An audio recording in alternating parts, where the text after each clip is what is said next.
All right, so there's four elements of all policy implementation. First off, Congress writes up the law or policy, and then they give a power to whichever agency is going to have to enforce it. So if the FBI is going to enforce this law, then they get it. If the EPA is going to, then they get it. Some guidelines. Congress gives them some guidelines. But at the end of the day, it's really up to the agency to write up the guidelines that they want to use. And this is where the rulemaking thing is. And they do this by creating standard operating procedures. And this is why this is what they're going to follow, because they want to follow their directives. The means of enforcing the compliance, how are they going to be able to? Money, resources, whatever it might be, and then a set of penalties for non-compliance. So if they don't enforce it the way they're supposed to, what could possibly happen to them? The agency, that is. Reasons why implementation may be flawed: bad program design. Just sometimes the plan sounds really good, but then the program is not. There's no good guidelines. That's why it says lack of clarity. Poorly written by Congress. They do a poor job. Lack of resources, money, training, men, whatever it might be. The standard operating procedures are bad. And then implementation is dispersed among several bureaucratic agencies. That's what fragmentation is. When it's one agency, that's pretty easy because they know what they're doing. But when you give it to two or three or four, then you get some issues because you got people worried about whose jurisdiction is it, whose job is it actually, who's going to spend the money, and things like that on enforcing stuff. A couple others: administrative discretion. Sometimes the administrator is just making some bad choices, and then the street level bureaucrats, they're the ones that actually are going to be in contact with the public, and they're the ones that actually have to do the enforcing, and sometimes either they're not very good or they decide to kind of go their own way. We talked about going native yesterday. All right, to regulate or not to regulate. What are regulations? Use of government authority to control or contain or constrain some practice. So they regulate the schools. We have to do certain things at school. Okay, and that's government authority being used to control the schools. Okay, and it's obviously we get controlled by the state level more than the federal level, but it does happen.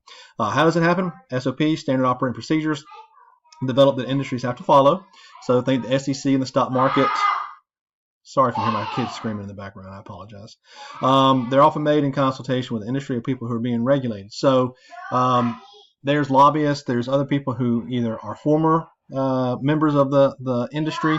So there's stockbrokers who work with Congress on writing up some SOPs and some regulations and things like that. Regulation versus deregulation. Critics of regulation, it raises prices. So when they are regulated, businesses are, it costs more sometimes. So hey, you have to put seatbelts in all the cars and all the seats. Well, that costs money. If maybe they were just going to do the front, they would have to put them in the back. Okay. Encourages lack of competition. So if I'm being strictly regulated, why don't I get out of here? And I will not do stuff. Sometimes it's just easier to get out of business than it is to fight the regulations. The inefficiency of regulated industries. Sometimes if they're being regulated, they don't work as efficiently as possible. And then all the red tape you got to cut through, the paperwork. And you probably heard this term before, where you're having to sign paper after paper after paper to get something done.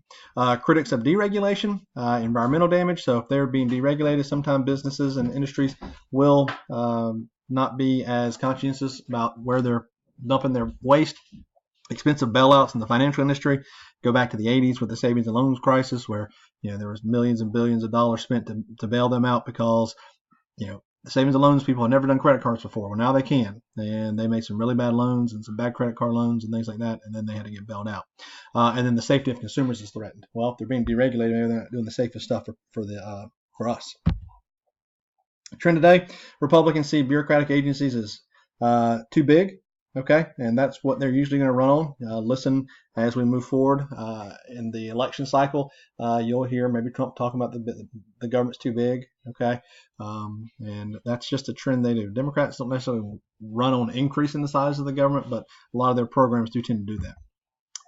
Why does Congress let the agencies implement legislation? Well, because those agencies are experts. Remember, congressmen, they have a national, very broad set of policies they have to be worried about.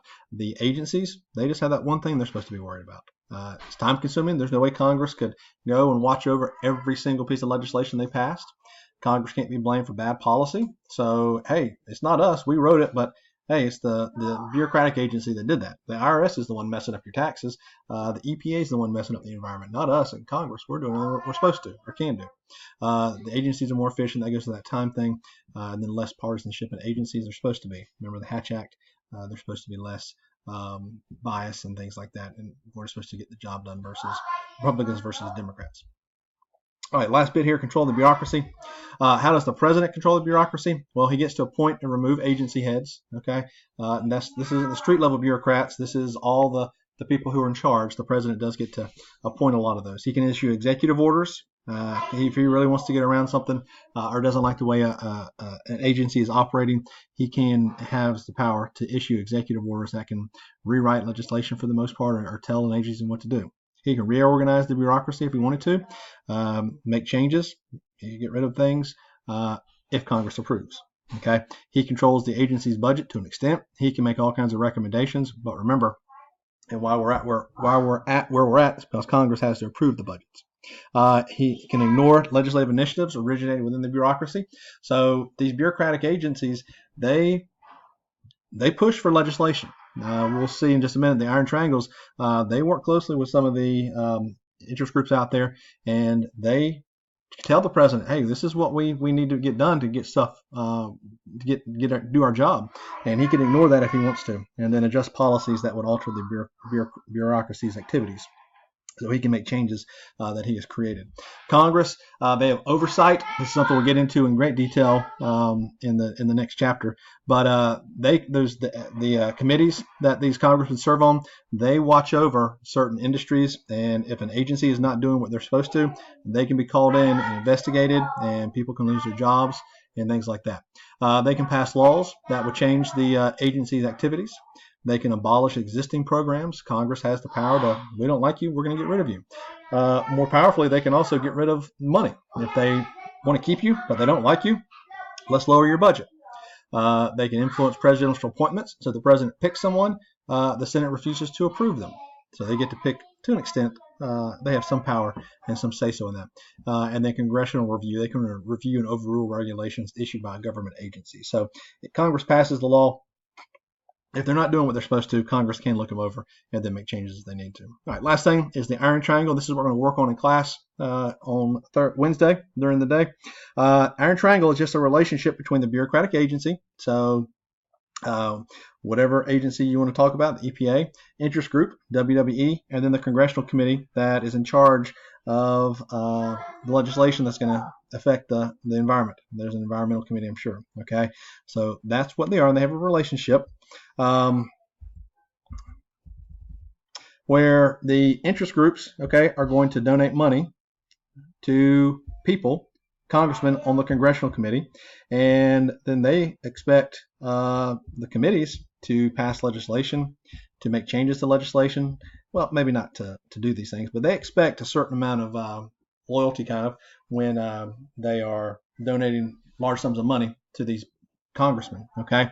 And the congressmen in turn are going to, watch over the bureaucratic agency. If the EPA is not doing something that the interest group, the WWE, likes, or WWF, not the World Wrestling Entertainment people, then the interest group expects the committee to bring in the EPA director for an oversight hearing and things like that. Okay, interest group is going to watch over the bureaucratic agency, so that WWF watches over the EPA to make sure they're doing what they're supposed to.